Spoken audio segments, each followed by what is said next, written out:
So let's talk rarefaction and collection and what we can do with that to estimate what was there at the time, or at least what is there in the fossil record that survives. Because remember that every ecosystem was more diverse and had a whole lot more in it, individuals and species and genera, than we can recover from the fossil record. The fossil record is always incomplete, usually woefully incomplete. So our inspiration today is this little animated GIF of some animals playing beautiful music. Of those, and this is the whole ecosystem apparently, yeah. Of those, I think objectively the best one is the sloth up there. Wait for the symbols. There they go. Your opinion may differ, and that's fine, whatever. Okay, and we'll also be seeing can a person lecture for 24 hours straight today? Which the answer is probably yes. And then if a person does that, does any of the do we basically lose comprehensibility? And the answer is maybe on that one. So let's see if I can avoid blithering completely all the way to the end. Okay, rarefaction is things becoming rarer. And when things are rare, how do you know if you have found a complete set of the things that are present? Yeah, what are the odds? We ought to be able to calculate that. We can totally calculate that. But before we do, let's just look at what are the odds of becoming a fossil in the first place? And the answer, as to every scientific question, is it depends. Depends on a lot of things. So, here's a study where some researchers took different kinds of organisms, bryozoan, coralline algae, you got some echinoids here, you got some snails, some pretty robust little snails, I gotta say, and you got some stony corals. I mean, they're not stone. Yeah, it's a dumb name for them, but that is what people call them. Anyway, they started out with 100% of them, and they put them in the intertidal area. So the waves are coming up, washing, and breaking up pieces of them sometimes. And so you're going to see what happens to these things. And when the researchers can no longer track any of the pieces of the thing, then you would say it is gone. Yeah. And so after an hour, the bryozoans and the coralline algae have been completely pummeled to dust. So too delicate for the beach. And so think in terms of fossilization. You got to survive the wave action, or you got to be in a place where there is no wave action, or else delicate stuff like this is not going to get preserved. It's a little better for echinoids, but you still have only about 30% of them left after 1 hour. And by the time you get to it, looks like about 6 or 7 hours, they're gone. They're gone forever. A little better for actual stony corals, but not great. You're down to about 50% of the coral mass is left after, looks like just about a day, 24 hours ish. Some of these snails do a little bit better. This one with a thinner shell doesn't do any better than the corals. It is going downhill fast. This one with a super thick shell is surviving a bit longer, but you still see that after about a week, we have lost about a third of them completely. And so there's no chance that those appear in the fossil record because they have been destroyed by the waves and the sand. Which, if you think about it, waves are things that have energy and throw sand at whatever's on the beach. And yeah, getting pummeled with sand is no fun. I mean, the sloth up there, you might think it's fun, but I don't know. I can't tell. Yeah, I just think it's marvelous. Okay, so there are very different possibilities of fossilization, and you will get sites where only the most durable, thick, sturdy things will be preserved. And there was probably other stuff there, but it did not come through. And so you'll have biased preservation, potentially in favor of big things. Like if we're talking human bones, biased preservation is teeth are super hard, so you tend to get teeth surviving. And the top of the skull is pretty darn thick, as well as the really big bones, like a femur or something like that. Those last pretty well, hip bones fairly well. Vertebrae kind of medium, and little stuff like ribs and fingers and forearm bones. Those are fairly fugitive. You often don't find those. So, yeah, think back to all the Australopithecus or Neanderthal skeletons you've seen. What parts do they have, and which parts are they filling in with, plaster or putty because they got broken and are gone, basically, from the fossil record? Yeah, it tends to be the durable parts that fossilize. Anyway, if you're at a site, there ought to be, like, imagine that there's a complete fossil record somewhere at that site. If you were to pick up enough fossils. Now, if you just pick up one fossil, if there's one species at the site, then bam, you did it. You got 100% of the diversity present at that site. Congratulations. Probably time to go home. I would say, though, you'd want to pick up a few more fossils because if you only pick up one, you can't be sure that there was only one thing at the site. And then you would want to look and say, all right, if I picked up 100 fossils, I would have this many species, this many genera, families, orders, classes. And if I picked up 1,000 fossils, I'm probably going to pick up a few things that were rare enough that I didn't get them in the first 100, but I did get them within the first 1,000. And so, bam, it's going to go up. Eventually, all these things are going to converge at 100%, where you have all the fossils. And the number of individual specimens that it takes to reach that number is going to vary. This is something we could calculate for any site. But consider what you would need in order to do this. You would need lots of fossil collections, ideally from the same site. Yeah, Mineral Wells Fossil Park. And you would need good identification of all the fossils in those data sets.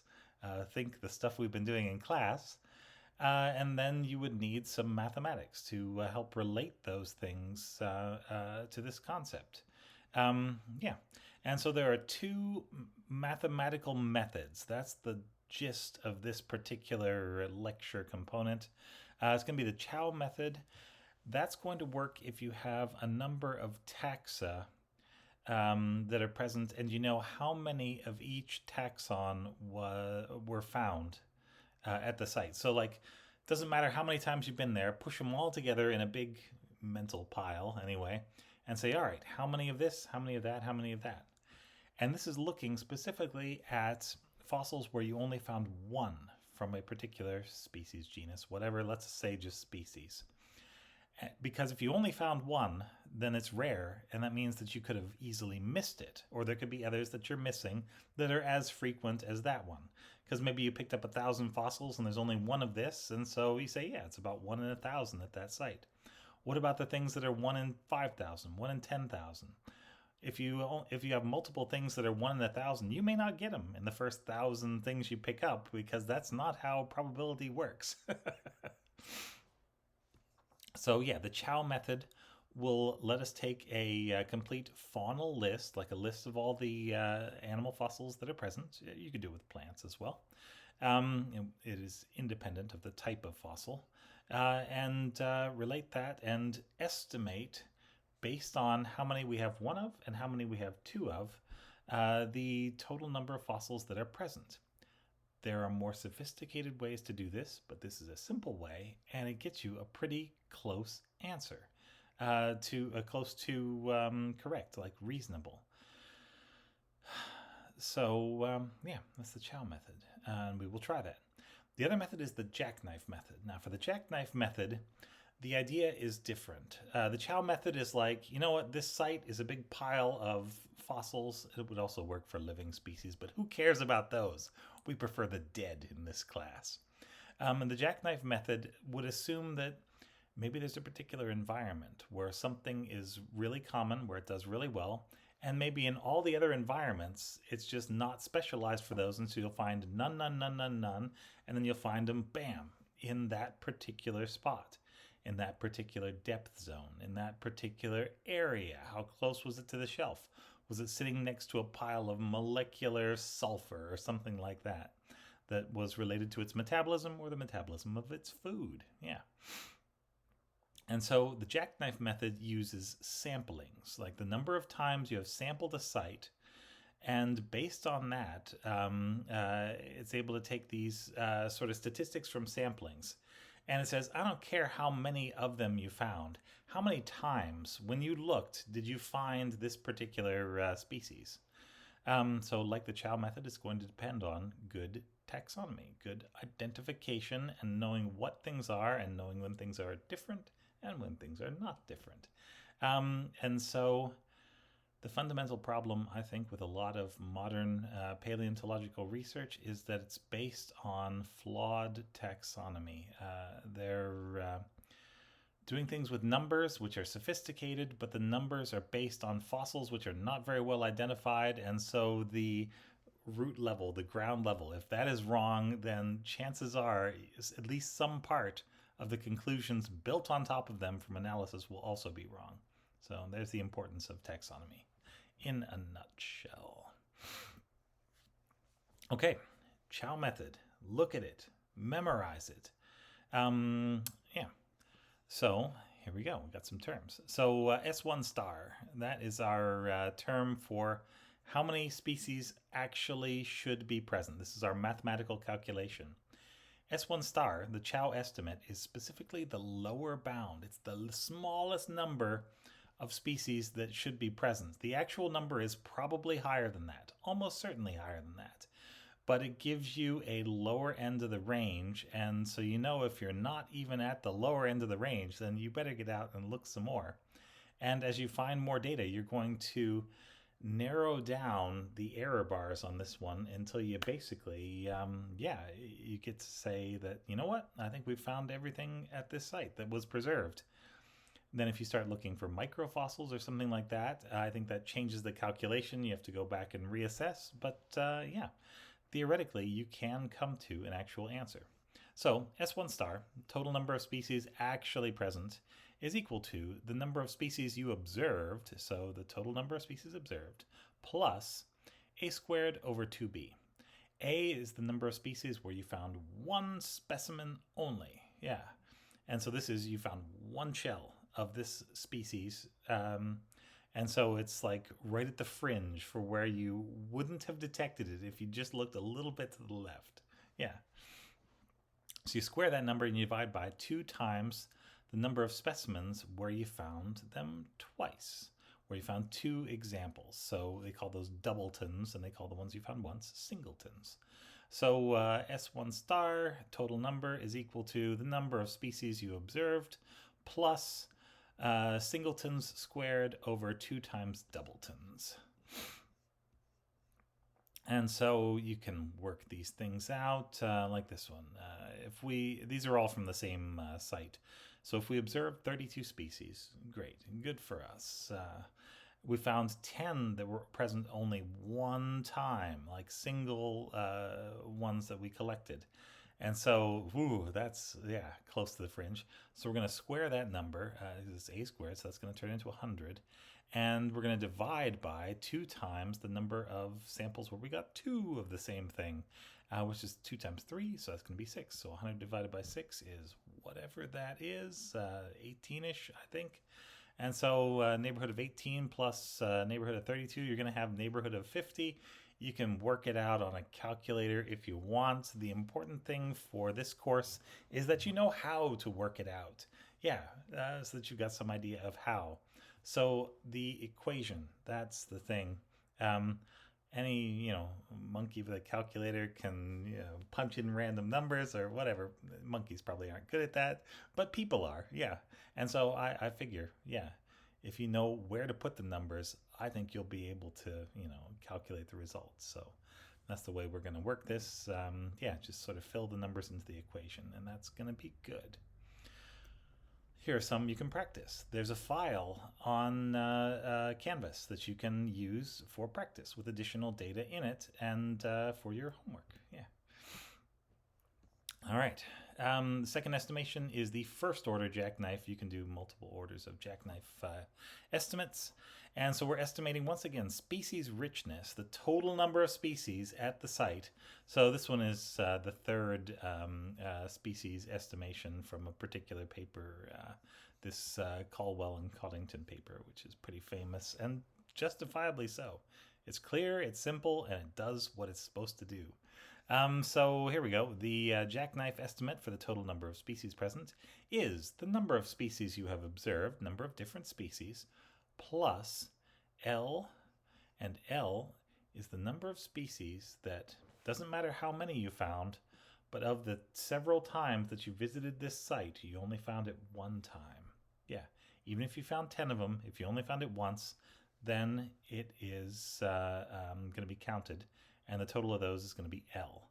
And it's going to be L times the number of times you sampled, minus 1 divided by the number of times you sampled. So yeah, really you don't need that much information. So if we observed 32 species in that same one, and like, okay, 11 of those species were only observed in one sample, so that's 32 plus 11 times, and if we had 8 total samples, then we would say 11 times 8 minus 1 is 7, divided by 8, so that's 7/8 is whatever, almost 1. So let's say it's 32 plus 10, so we would estimate about 42. And once again, we're going to be estimating a lower bound, a lower confidence interval, effectively, for how many species could be present. And so we got a Chow estimate that says that we got 50-ish species there. And we've got a bootstrap that says we've got more like 42-ish species there. But as we go on here, you can do the stats on these other ones. As we put in more of these and clump them together, clump the data sets together, we've actually seen 57 different species at this site so far. And with these numbers, with the largest possible data set, you'll see that we really narrow down the range on what the lowest number is. Yeah, and we're getting close, at least if we have an accurate count of the number of species, if we know what we're doing. And that's always the question. Yeah, and that's where taxonomy comes in. So, all right, we did it. How can we use statistical tests and repeated measure sampling to estimate the number of species in a fossil ecosystem? Lots of ways. But for example, the Chow estimate and the first order jackknife estimation of species richness. That's the S1 star for the Chow and the S3 star for the first order jackknife, which were on the previous slides. What might some of the limitations be? Well, it depends on your data. It depends on how good your taxonomy is. It depends on how good the taxonomy in general is for this particular time and place. You will find very often in the literature that people have called the same specimen by different names at different times. And there are some people who tend to put things that are probably statistically different specimens together, but when they only have a few of them, they're real conservative, and they would tend to lump those together and say, I guess these could be, the same thing. We call those lumpers, and that's fine. Yeah, that's a very conservative tendency. You're trying not to make a mistake by calling something different. We have other people that'll take things that that are similar, and they'll say, you know what, these two are different from this one, and actually these two are different from each other in a particular way. And so they'll split it up into multiple species. We call those people splitters. Yeah. And I guess the ideal is you want to be smack in the middle. You want to lump when statistics tell you that you should lump, and you want to split when statistics tell you should split, and you want to build up some sort of intuition for when the statistics may not be telling the complete truth. And in those cases, you probably want to err on the side of conservatism. Yeah, lumping is not the worst thing you can do, but it does underestimate the species richness in all these calculations. So there you go. What's a Chow estimation? Look back there at the equation. Singletons squared over doubletons plus 2 times doubletons plus the observed species. Perform a Chow estimation. Do it. Do it. The numbers are on the slide. What's a jackknife estimation? That's going to be L times n minus 1 over n, where L is the number of collections in which a thing was identified only one time across all the times you collected that area, all the samples.